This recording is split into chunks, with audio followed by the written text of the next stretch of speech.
So this video is going to be slightly different because, well, we have just reached 5,000 subscribers. I know it's a cliche and people, always say this, but I honestly never thought I'll get to this point. When I started YouTube, I thought maybe it would be nice to reach 1,000 subscribers, but the thing of YouTube, you can't control the outputs, right? I can't control the number of views I get, the subscribers I get, likes, etc. But all my goal was, right at the beginning of my journey, was that if my videos, or at least each video, can help one person, then they've done their job. Just to grow to 5,000 subscribers in 9 months, I mean, it's amazing. Even if you've just watched one of my videos, then I really, really appreciate it. It means the world to me. And if you're watching this video and you haven't subscribed yet, then there's still time to click the subscribe button below. Anyway, in this video, I kind of wanted just to go over some questions I frequently get on my various platforms around like data science, advice, careers, etc. Just questions you guys have sent in. And if you have any further questions, then feel free to leave it in the comments below. Anyway, let's get on with it. So the first question I have is, do you need to know all these technical things to become a data scientist? Now, I'm assuming the person who wrote the question assumes things like Git, Python, SQL, just all the range of technologies that I discuss on this channel. Now, just to get into data science, I don't think you need to know everything. Obviously, the industry is changing all the time and it's really job specific. But in my opinion, if I think back to when I landed my first role in data science, I wasn't amazing at everything. I mean, I wouldn't even say I was good at anything really. I was just kind of decent enough and interested enough that the employer wanted to like me enough for the role. So in my opinion, you don't need to know everything. The main things I think you should really know is that being able to kind of code in Python, again, not completely fluent, not like an expert in production systems, but if you can just write functions and do basic machine learning models on scikit-learn, for example, that should be more than sufficient for a lot of like graduate roles and entry roles as well. And things like SQL probably should have a basic understanding because a lot of the interview process or a lot of the interview processes have some sort of SQL component, but again, it varies. And with that, just basic understanding of machine learning. It doesn't need to be anything like really fancy. I'm talking about things like linear regression, logistic regression, decision trees. You don't need to even know like really deep neural nets or reinforcement learning or any of that fancy stuff. Just like the regular classical ML things, it's just kind of all the technical knowledge you need. So to summarize, I appreciate that was a bit of a waffle, but this video is kind of going to be like that. You basically need to know quite like entry/intermediate level Python and be able to code in the IDE. Jupyter Notebook is a good way to start, and also have some basic SQL that you can answer basic queries and kind of have a solid grasp of the basics of ML and how to use them in Python. So the second question is, how important is LeetCode, Hacker Rank, etc. for landing a data science role? So for those of you who don't really know what LeetCode or Hacker Rank is, I've talked about it in a few of my videos. It's basically like a coding challenges platform, and what companies would do is that they would often have it as part of the interview process just to gauge your coding abilities. Now, they seem to be very popular, particularly in American tech companies for software engineers. I'm sure if you're around the tech space online, you'll see a lot of memes about, data structural algorithms, reversing a linked list, binary tree search, all these like terms. And the reason they're memes is because often the stuff they get you to do on these coding challenges aren't necessarily representative of what you'd be doing in your day-to-day role. The reason they use them is mainly just to filter out candidates. I think for data science, from my personal experience, again, this is also UK based, which is slightly different to America, I've never really seen these problems necessarily given that much. I've had a few hacker rank problems here and there, but I don't think they're that prevalent. So if you're gonna be a data scientist, I don't think you need to worry too much about being really good at these types of, LeetCode, Hacker Rank type of problems, because I've rarely seen them in interviews. The third question I've got is kind of similar to the last one, but the person says, I studied physics at college, but dealing with so many Python libraries and tools like IDEs, Git and Docker, they cause me troubles.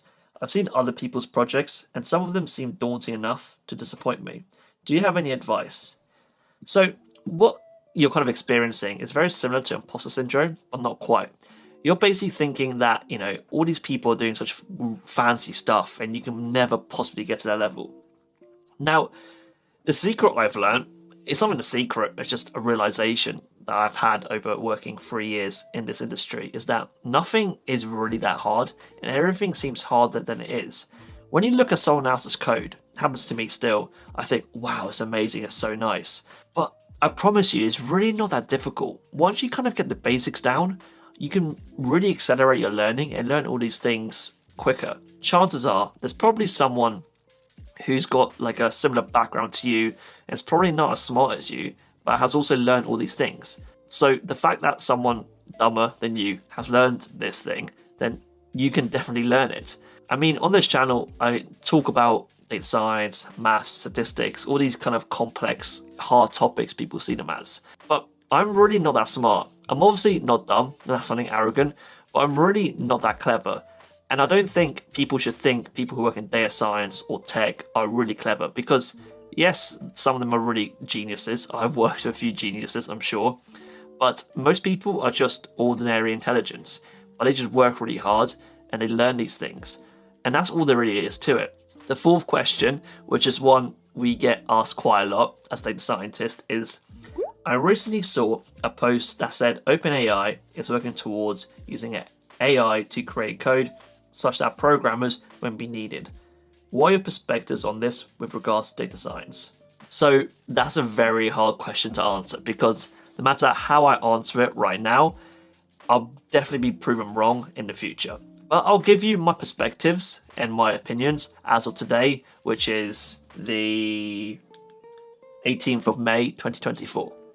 So with AI taking the data science job, at the moment I'm definitely not worried.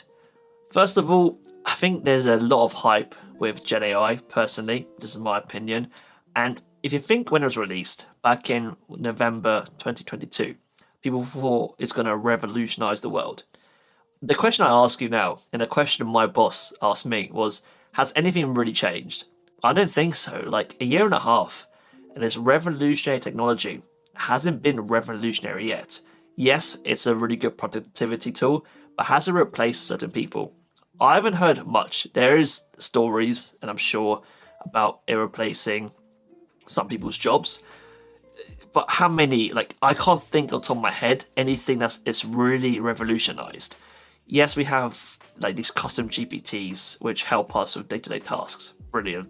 But apart from that, my Grammarly tool, like shout out Grammarly, is actually probably equally as good as ChatGPT at improving my writing. In terms of if I think like the programming aspect is going to remove from a data scientist, no. I mean, you got to think as a data scientist, at least is how I think of it.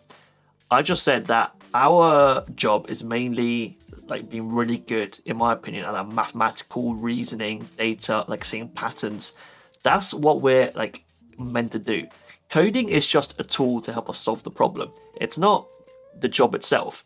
I don't care if I can get ChatGPT to write all my code for me. It can't mathematically reason at the moment about the problems we're trying to solve in business. If you look throughout history, what you find is that the jobs or the skills that have been kind of consistent and have been kind of future-proof, if you look at the Industrial Revolution, the Renaissance, these kind of periods of significant change, the one thing that has become valuable is mathematics. If you're good at maths and your mathematical ability is really good, then I'm not saying this is definite, but throughout history, that's kind of made you not like job proof, but kind of you've always got to have a job, because maths is something that's very, very hard for machine, even AI at the moment, to really comprehend and solve problems. Like if you give ChatGPT like Fermat's loss theorem, for example, it can't solve it, right? It may attempt to solve it, but it won't give you a neat proof necessarily. There has been, cases where it solved the mathematical Olympiad problems. But again, a very small range of problems, very niche. And it's getting there, and I do believe that at some point it may be able to break through, but it's a very, very difficult. I may be wrong, and I may be out of the job in a year. And then we can look back at this video and laugh. But I'm confident that at least 5 years, solid, I'll be a data scientist. Maybe OpenAI get AGI out there within next year, maybe tomorrow, and then I'll look like a fool. But so be it. This is my current view as it stands on May 18th, 2024. The next question I've got is describe the data science interview process. Now, this is a good one, and I'm going to answer this from my experience, particularly within the UK. Again, it may vary between America, the EU, and so forth. But in the UK, the process is generally like 3 to 4 steps. The first step is that you normally have a call with a recruiter, the talent team, just kind of the people who are looking for candidates for a certain role. You have a discussion with them, and that's mainly about timelines, salary, X, Y, Z, all kind of the admin things. Then, if they think your CV, just general experience is what they're looking for, then you move on to pretty much an interview with the hiring manager or someone technical. Typically be another data scientist within a company. You have a technical interview, just general discussion about your experience as well. And then after that, they'll move you on to the next stage. This part kind of varies between companies. You being some sort of technical interview, whether it's a take-home task, coding problem, or another technical interview. Just something technical related, just to gauge your abilities. Then after that, I think that's pretty much you get your decision. It varies between companies. Sometimes there'll be like a culture interview. Sometimes it'll just be a group problem. In graduate schemes, they like to do like a group assessment where you're working in a team to solve a problem. It really varies, but those are just generally the 4 stages I've experienced and heard from experience, particularly in the UK, for data science roles. So the next question I've got is, how do you balance your career, learning, and social life? It would be great if you could share a bit about this. Yeah, so this is quite an interesting question because I think it's really specific to the person. But in terms of career, as a data scientist, you've got pretty good work-life balance. Like you work like 9 till 6 on average, 8 till 6, if that. Again, depends on the industry. I personally work 9 to 5:30. I may work a bit longer if I'm really interested in it or got a deadline, but I hardly work past 7. Rarely hit 7. I'm normally 9 to 5:30 pretty much every day. Then for learning, because I work from home kind of most of the week, kind of like 3 to 4 days a week, I basically use my commute time, so the time I would spend going into the office and back, as learning time. So every morning I get up around 6:30, 7 o'clock. Then I'd work from 7 to 9, just studying, creating videos, just doing things that can benefit my career and I also find really interesting. Then after work, because if I finish at 5:30, it'll take me a good hour to get home. I would also spend that extra hour in learning. So I basically just convert my commute time, which is the time I would spend doing nothing, into learning time. And I'm sure a lot of people can find these pockets in their day where they can benefit to learning. Doesn't need to be too long, but an hour block is quite a lot. If you do an hour every single day, that's 5 hours across the whole week, which is quite a lot of things to learn. And in terms of social life, again, it's really specific on your lifestyle, what you like to do, and things like that. I normally try to do is that I finish all my kind of work in Monday to Friday. So I make sure I create a YouTube video in between Monday to Friday, and I write a blog or do my studying Monday to Friday. So that way on the weekends, I've got no kind of external pressure on creating things because I've done all the work I need for the week in my work period, Monday to Friday. And so Saturday and Sunday, I can dedicate fully to socializing, basically doing what I want. I can work, but I need to because I've done all my deadlines during the week. So I hope that makes sense. I may do a full video about managing time and how I do it properly, but I hope that gave you some basic guidelines or things you find interesting.